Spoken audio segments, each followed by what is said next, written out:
এবার সারা দেশের ন্যায় ভোলার বোরহানউদ্দিনেও ইসলামী আন্দোলন চরমোনাই সভাপতি জামাত ইসলামীতে যোগদানের বিষয়ে সোশ্যাল মিডিয়ায় ব্যাপক তোলপাড় সৃষ্টি হয়। বোরহানউদ্দিন হাসাননগর ইউনিয়নে ইসলামী আন্দোলন চরমোনাই সভাপতি আব্দুর রহিম সেলিম জনসমক্ষে ঘোষণা দেন।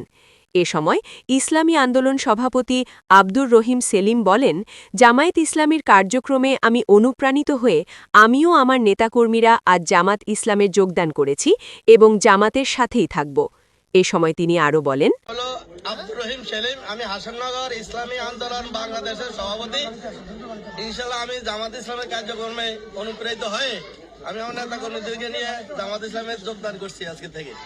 উল্লেখ্য, সারা দেশে ভোটের মাঠে একের পর এক ইসলামী আন্দোলন চরমোনাই নেতাকর্মীরা জামাতে যোগদানের বিষয়টিকে জামাত বসন্ত হিসেবে দেখছে নানা মহল। তবে সুস্থ, সুন্দর, নিরপেক্ষ নির্বাচন হলে ধানের শীষ ও দাড়িপাল্লা প্রতীকে লড়াই হবে তুমুল প্রতিদ্বন্দ্বিতার মধ্য দিয়ে। নিউজ ডেস্ক, ভোলা নিউজ।